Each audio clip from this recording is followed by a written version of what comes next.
That was a huge one. I know we have to move on, but I want to say my happy Mother's Day wishes as well before we get started with today. You have to move on, but you also want to bottle wins like this. You're talking about excitement. You're talking about big plays. You're talking about great at-bats. You're talking about the bullpen. You're talking about starting pitching. Everything that you want in a championship team, it was there last night, and Parra delivered the big blow.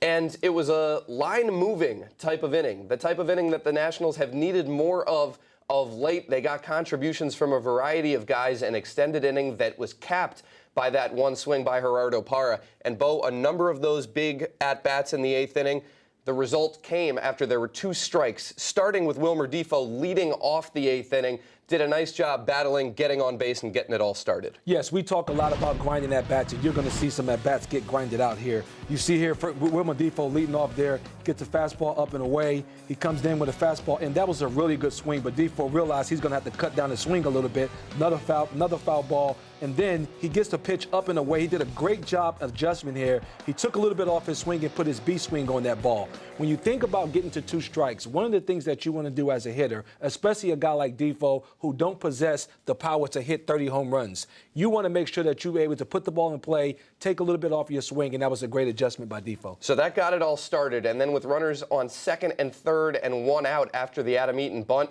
Victor Robles, a guy who can do damage late in ball games, as we've seen, did a nice job staying patient in an at-bat. Yes, we talk about growth with young players, and this here is a great at-bat that shows the growth of Victor Robles. He starts him off with a fastball in, that's ball 1. He then comes with a slider away, that's ball 2. Great patience, him looking for a pitch that he can drive. Now the count's 3-0.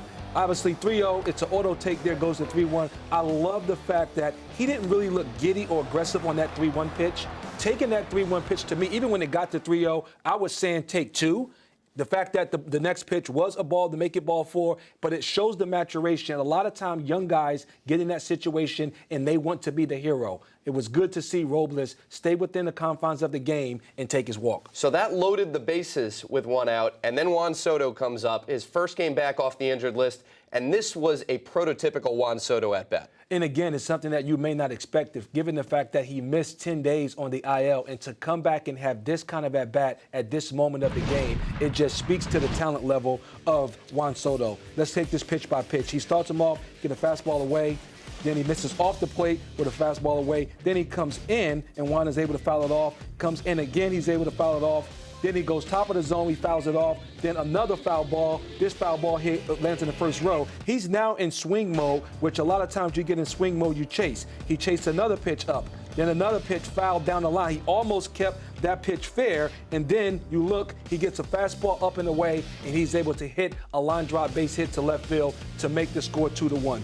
One of the things that I want to stress here is you look from the 5th pitch to the 9th pitch in deciding single to left field. All of those pitches were out of the strike zone. We talk about advantage hitter, the more pitches you see. Even though he started to leave the zone trying to get Juan to chase, it shows you just how good of hand-eye coordination this guy have and his barrel skills to be able to constantly foul off those tough pitches and wait and get a pitch that he can do something with. Just an overall tremendous at-bat. And we saw that time and time again last year. Juan Soto using the opposite field did it with a great result there, getting the Nationals within a run, and that set the stage, Bo, for Gerardo Parra, who we talked about gives you a pro at-bat pretty much every time he steps in. I mean, great sign by Mike Rizzo. You're talking about adding a guy to your roster that has been there. He's done it. He has postseason experience, but he's also a veteran pitcher, a veteran position player that understands what the pitchers are trying to do to him in different situations. Let's take this at-bat. He starts him up and away,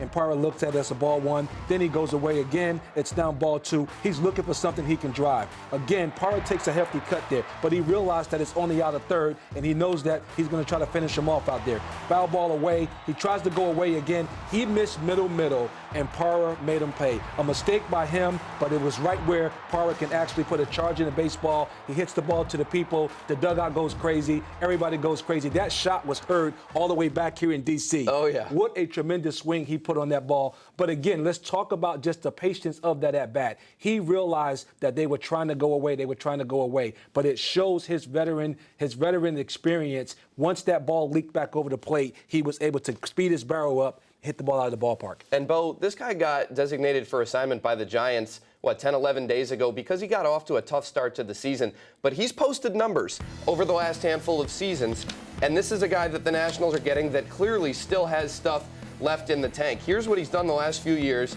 And even dating back to 2015, he had a big year between the Brewers and Orioles, struggled down the stretch of that season, but hit .309 with the Rockies 2 years ago, drove in 71, and then even last year, .284 batting average. He's going to give you defense, and he's going to give you offense as well. So again, this is a guy that the Nationals pick up.